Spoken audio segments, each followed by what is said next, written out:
Jakarta kini telah berbenah diri menuju perbaikan dan penataan lingkungan yang lebih baik. Jika dahulu mungkin kita sering melihat sampah menghiasi sungai-sungai di Jakarta, namun kini pemandangan yang berbeda dapat kita nikmati. Memang belum terasa secara langsung bagi seluruh warganya karena prosesnya berjalan tahap demi tahap. Namun sebenarnya perbaikan dan penataan itu bisa berjalan lebih cepat asal seluruh warganya mau berpartisipasi aktif membantu pemerintah. Maka dari itu, mari bergerak untuk Jakarta yang lebih baik. Dan berikut, sungai di Jakarta yang sudah cantik.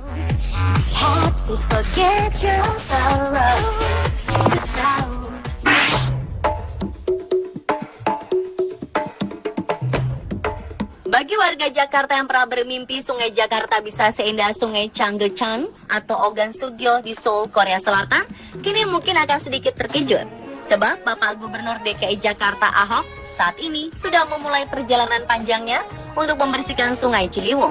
Walaupun belum sempurna, namun penuntasan dan kesempurnaan itu hanya menunggu waktu saja. Normalisasi sungai ini sekarang sudah mencapai 40% dari total 19 km. Tak hanya berencana menormalisasi Sungai Ciliwung, sempat juga ada rencana menjadikan Sungai Ciliwung sebagai sarana transportasi. Namun akhirnya rencana harus dipikir ulang karena transportasi darat dirasa lebih cepat. Warga pemukiman Liat Kampung Pulo pun direlokasi ke rumah susun. Walau masih ada sekitar 20.000 warga bantaran Sungai Ciliwung yang menunggu direlokasi. Dan inilah penampakan Ciliwung sekarang. Turap sebagai pengendali banjir pun dibangun dengan harapan bisa mengatasi banjir yang kerap merendam kawasan itu.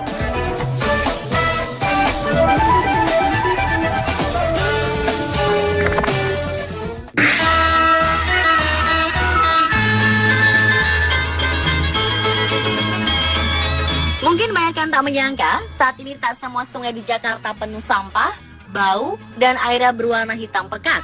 Coba saja tengok salah satu anak sungai Ciliwung yang berada di belakang gedung Lidin Tevez Trade Center LTC Glodok, Jakarta Barat. Di sungai ini, sejauh mata memandang, tak dijumpai sedikit pun sampah. Air pun mengalir deras dengan kondisi air yang cukup jernih, meskipun masih sedikit agak keruh. Namun tak ada lagi bau tak sedap yang tercium di sekitar aliran sungai. Kondisi ini membuat warga terkejut karena menurut warga setempat, anak sungai ini sebelumnya sangat kotor dan bau. Bahkan airnya tak pernah mengalir sederas saat ini. Menurut warga sekitar, anak sungai ini diklaim terakhir kali dibersihkan pada tahun 1979 saat Jakarta dipimpin Gubernur Ali Sadikin. Dan sekarang sungai ini menjadi bersih karena kerja keras petugas pelayanan prasarana dan sarana umum atau PPSU DKI alias si pasukan oranye.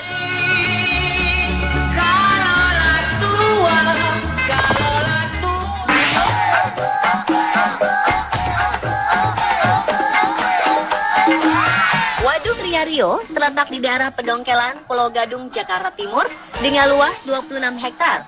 Pada tahun 1950-an, daerah ini masih berupa rawa dan kemudian pada masa Gubernur Ali Sadikin dibangun waduk untuk mengurangi genangan air dan banjir di daerah tersebut.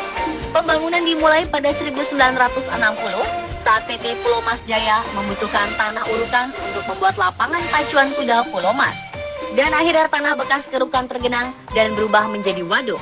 Waduk ini awalnya begitu kotor dan tidak terawat sehingga dipenuhi enceng gondok nyaris di seluruh permukaannya. Saat ini banyak yang tidak sadar bahwa Waduk Riario telah berbenah dan bersolek menjadi waduk yang cantik. Waduk Riario diresmikan pada 26 September 2013 silam, dilengkapi dengan wifi gratis dan pohon baobab yang teduh, serta tanaman eksklusif di seluruh tamannya. Kini Waduk Riario berubah wujud menjadi tempat rekreasi warga Jakarta.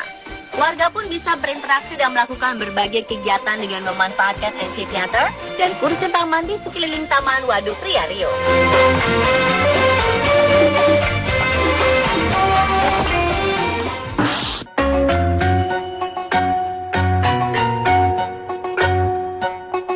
Sungai berikutnya ialah Epicentrum. Sungai ini terletak di kawasan Rasuna Epicentrum, Jakarta Selatan. Lokasinya memang tidak di pinggir jalan, namun berada di kawasan bisnis di mana berdiri Bakri Tower, Ivy Walk, Plaza Festival, dan lainnya.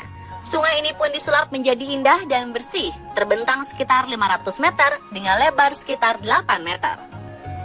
Sungai ini sebenarnya adalah aliran Kali Code yang dibendung. Di kiri kanannya disulap menjadi taman indah. Pohon-pohon berdiri rindang di sisi-sisi sungai dipercantik dengan rumputan dan bunga nan asri. Tempat duduk juga tersedia.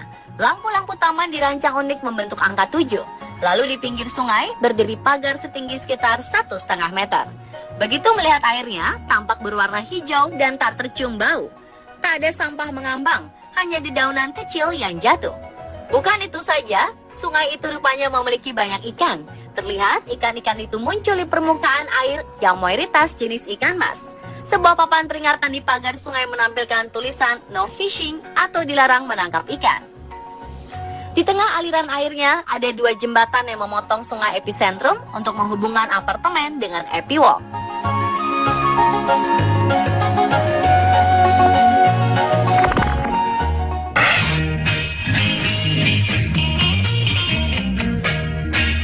Sejumlah warga tampak bergantian berfoto di dekat pelang bertuliskan Taman Kota Waduk Pluit, Penjaringan, Jakarta Utara. Warga lainnya sibuk beraktivitas menggunakan alat olahraga dan berlari di jogging track yang tersedia. Beberapa pohon rindang jenis anggur laut, rumput, dan bangku taman juga menjadi daya tarik pengunjung untuk sekedar berteduh atau duduk santai. Sebelumnya taman ini merupakan permukiman kumuh. Namun walau tampak indah, aroma tak sedap diketahui tercium dan berasal dari air waduk yang berisi sampah dan limbah. Warga pun menyadari adanya bau tak sedap tersebut, hanya saja warga mengaku tidak ada pilihan lain karena keterbatasan ruang terbuka hijau untuk beraktivitas di Jakarta. Bahkan beberapa warga terlihat memancing di sekitar waduk. Mereka bahkan mengklaim di sana juga terdapat ikan. Sejak disulap menjadi ruang terbuka hijau, taman kota tersebut memang berubah menjadi primadona warga Penjaringan dan sekitarnya. Kondisi taman ini pun jauh lebih baik dan tertata rapi daripada sebelumnya.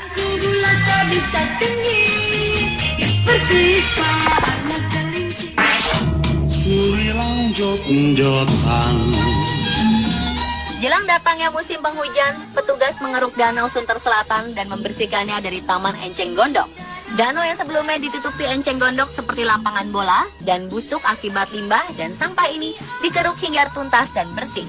Sebelumnya Danau Sunter Selatan dibuat dari pengerukan bantaran Kali Sunter yang kemudian digunakan untuk menampung air banjir. Namun sayangnya karena bertahun-tahun dikeruk, danau ini mengalami pendangkalan dan kehilangan fungsinya. Pengerukan dilakukan mulai November 2013 dan selesai Januari 2014 jelang musim banjir dimulai. Dan kini Sungai Sunter menjadi bersih dan bebas sampah. Pasar pembeli mati.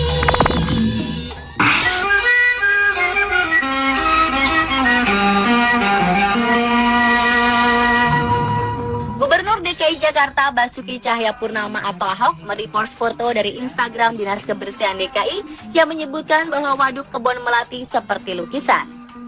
Dalam foto, waduk yang terletak di belakang Tamrin City tersebut merefleksi gedung di sekitarnya hingga tampak di permukaan air waduk. Sepintas, Waduk Kebon Melati memang terlihat asri.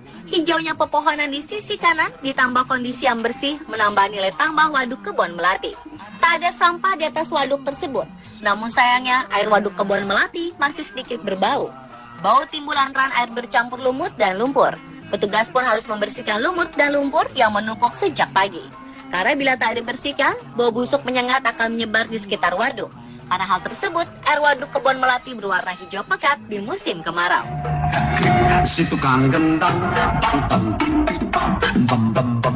Dan itulah pemirsa, sungai dan waduk di Jakarta yang sudah cantik versi on the spot. Menjadi senang, aduh, langkah gayanya menurut suara Gambang Semarang.